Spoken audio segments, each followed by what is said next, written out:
We know the spotlight's on Canada and Trubisky. It is. Because this is one thing I can tell you about tonight. The Browns, or the Steelers, I should say, will not be able to run the effing ball. I know that. The Steelers won't be able to run it. And they're going to have to win this one with throwing the football and Trubisky. And, Trubisky might have to push the envelope a little bit in this one, more than he did last week. I understand the frustration there by their receivers and all that. But, yeah, I think this one is going to be a little bit on the passing offense, the quarterback, and their ability to execute that way. Steelers are number 30 in total offense through 2 games, ahead of only the Seahawks and the Bears. And the Steelers have the weapons, and we thought they were going to be dynamic, and George Pickens hasn't done much of anything, and Chase Claypool hasn't done much, and Deontay Johnson and Najee Harris, it just isn't working. Maybe it's the offensive line, but at some point, you've got to flip from Mitchell Trubisky to Kenny Pickett, and I'm looking at that game week 4 against the Jets as the moment, because the crowd is going to be chanting if they lose tonight or if they struggle. See, they could win tonight. The Jets. In ugly fashion and still not do well offensively, right. And the fans are going to be ready to chant for Kenny Pickett. And this is the last winnable game next week. Tonight is winnable in a weird sort of way, especially because I think you're getting the Browns right where you want them. And then the Jets is winnable. And then, as we discussed yesterday, a schedule that looked one way in May looks a different way in September.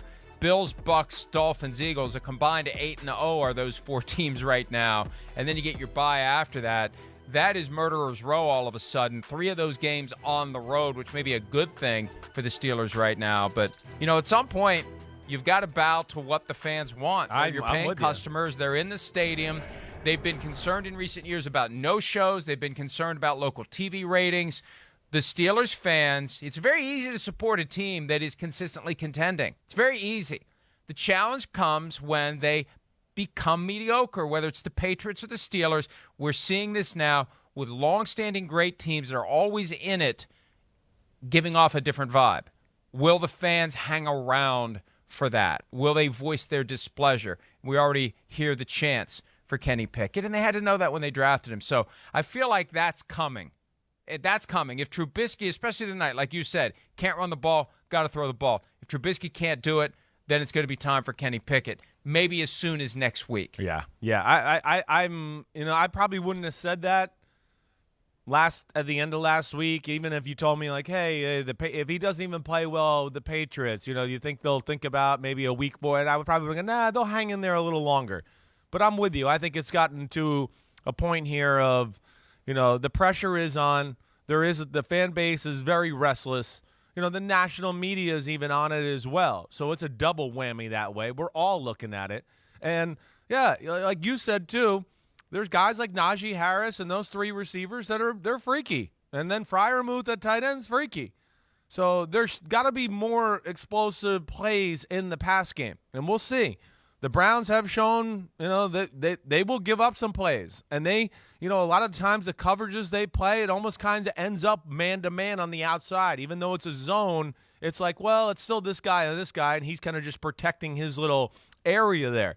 So I think there will be some opportunities. Can they protect? They're better at pass protecting than they are at running the football. That's the one thing I'll say. I don't when they run the ball, I just go, oh, my gosh, they got no chance. Poor Najee Harris. He can't go anywhere. When they throw the ball, there's plenty of throws or drop-back passes that I look at and go, he's got enough time. He's got to hang in there a little bit, Trubisky. He's got to have a little bit more of an aggressive frame of mind, right?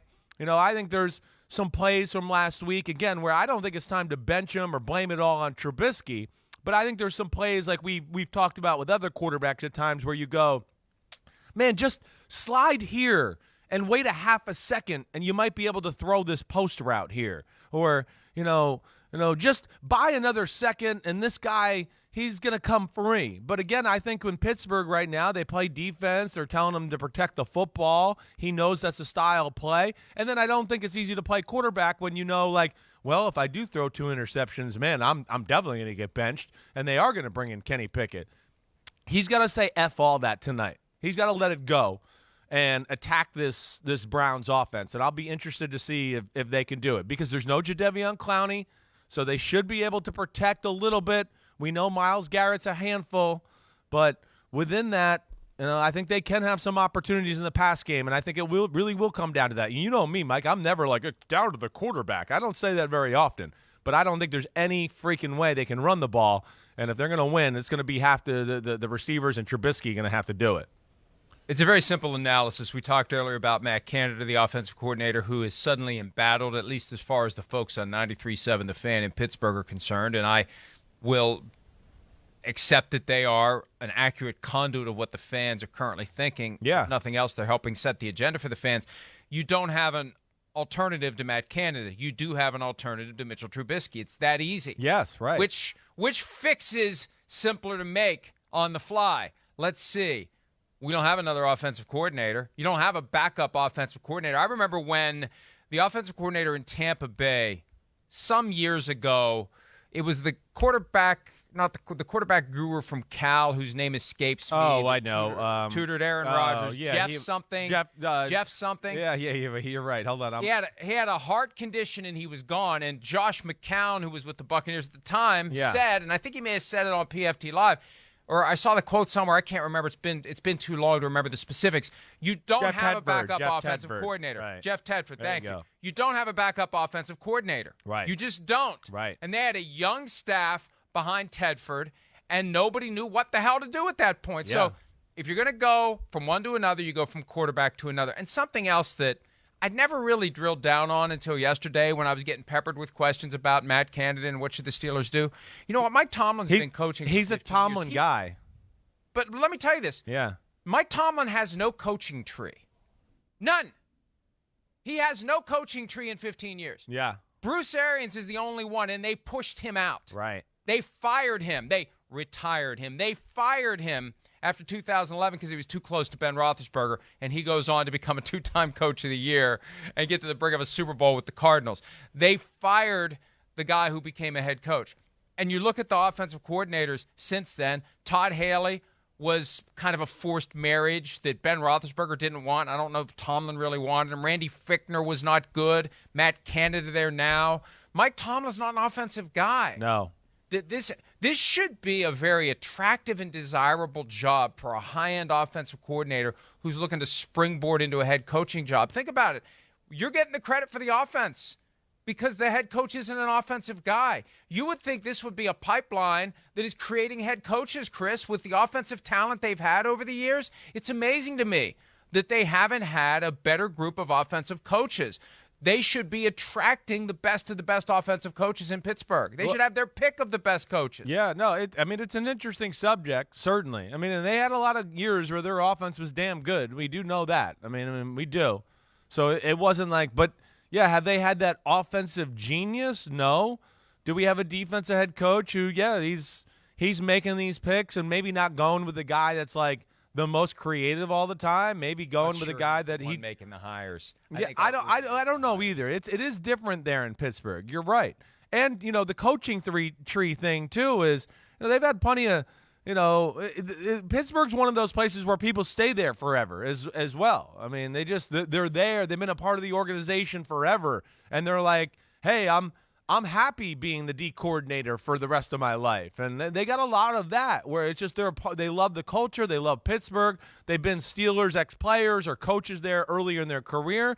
That's kind of the staff he was handed off to a degree, too, from Bill Cowher to Mike Tomlin.